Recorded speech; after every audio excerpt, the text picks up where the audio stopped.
بدعت خو هغه ګرانه مسله ده، طالبانو ته زه وایم، امیانو ته وایم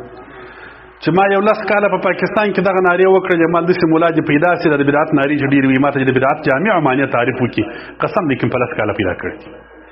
او ان شاء الله د ژوند تر اخره پورې چې په قندهار کې هم دا نارې به وهم اخر چې د بدعت نارې وي ما ته به څوک نه وکړي تعریف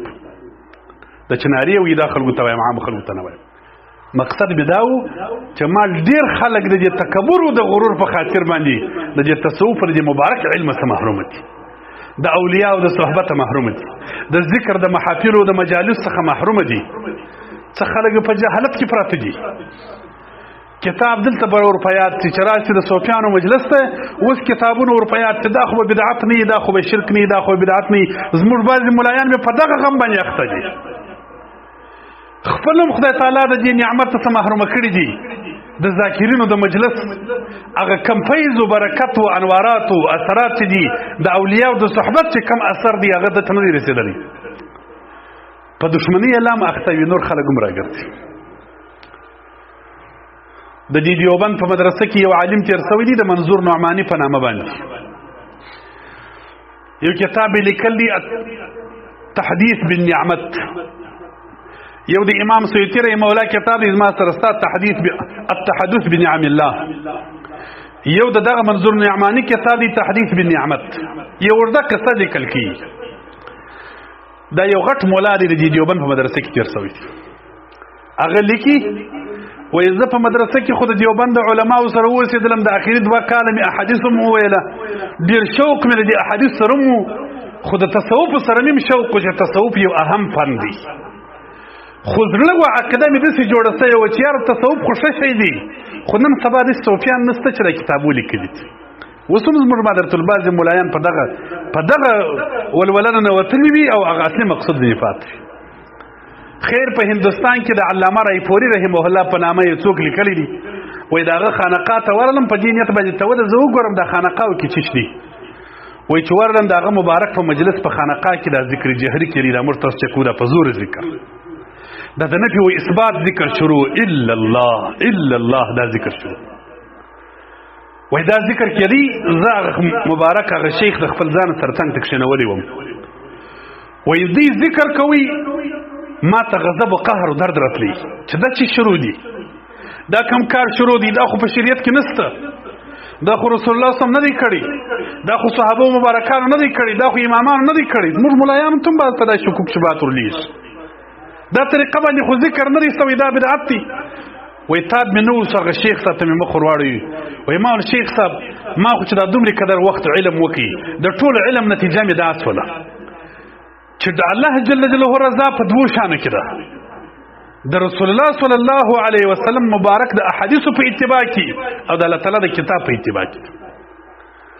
او د رسول علیه السلام څخه خپله یا د صحابو څخه دغه طریقه ذکر نه دی لیدلی چې موردان سره راجمع سي،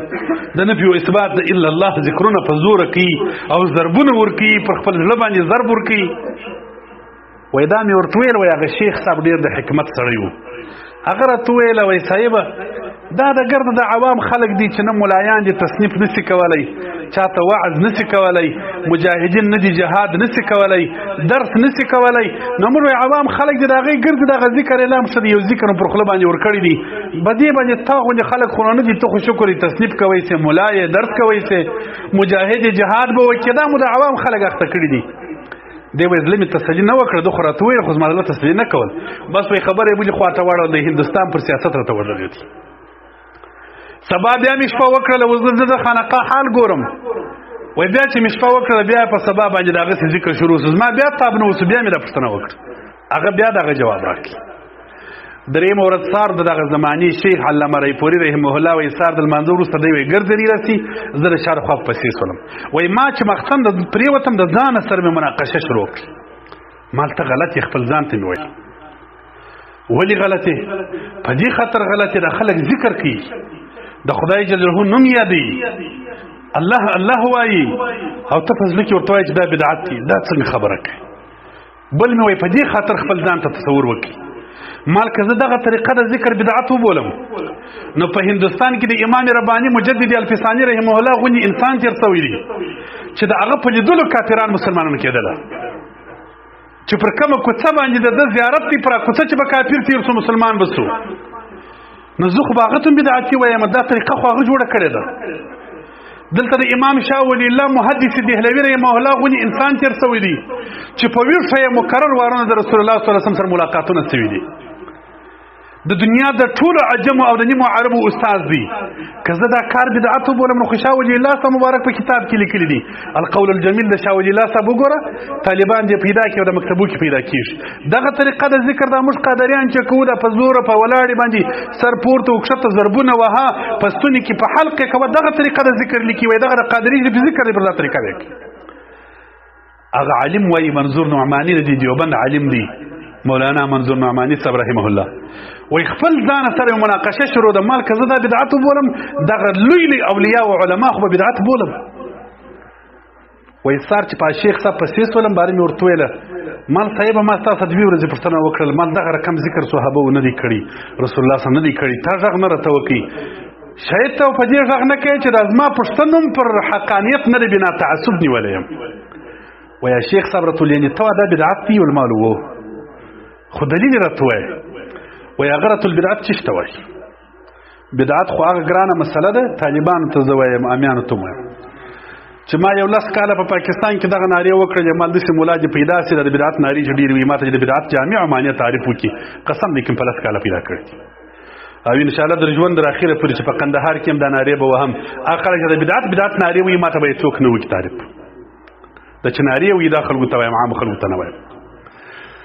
چې کوم خلک دا ډیر په د صوفیانو او پر د کارو د بدعتو ټاپې وي دا په پوهېږي نه دا سناریو وي دا یو لا په بدعت نه پوهېږي دا ګره سره راجمع که پر میدان باندې ماته د یو بدعت تعریف وکړي زه انعام ورکوم په 1000 روپۍ ورکوم دی وکړي نو منظور نعماني صاحب وایي ما ته هغه شیخ صاحب البدعت څه شته وایي وایي ما ورته ویل د بدعت خو ډېر مختلف تعریفونه دي خلاصه د تعریفو دا ده په دین کې یو داسې کار د ځانه زیاتول چې په شریعت کې اصل نه لري دا غیم جامع تعریف نه دی خیر یو څه لا نورم پکې ستا وي قیدات ستا خو اوس پر دغه خبره د قصه ته راځم وایي بارغه شیخ صاحب راته ویل ول یو کار که داسې و چې په شریعت کې اصل درلودي یو دلیل درلودي خو د زمانې د تغییر په خاطر باندې د رسول الله صلی الله علیه وسلم د زمانې او د اوس زمانې فرق شته په طریقه کې څه بدلون رالی آیا موږ به دې کار ته بدعت وایو وایي ما ورته مثلا ولدول مثلا علم زده کول د الله تعالی دین زده کول دا خو به فرض دی وایي مالو وایي د رسول الله صلی الله علیه وسلم په زمانه کې د علم زده کړه پر صحبت بنا وه نه کتاب لیکل سوی دی یو صحابي کتاب نه لیکل نه درس شروع نه کتاب مخ ته پروت نه مدرسه جوړه و نه تدریس و هیڅ نه و د علم زده کړه د صحبت په طریقه وه خو در نبی علیه السلام او د صحابه وروسته علماو کتابونه ولیکل هغه زمانه کې کتاب لیکل عیب و مدرسې وروسته ایجاد سولې درجې خدا اوس شروع سولې 100 کاله نه کېږي دا اوله درجه ده دا دویمه درجه ده نحو به وایه منطق به وایه صرف به وایه دا خو ګرد بدعت دی دا خو وروسته شان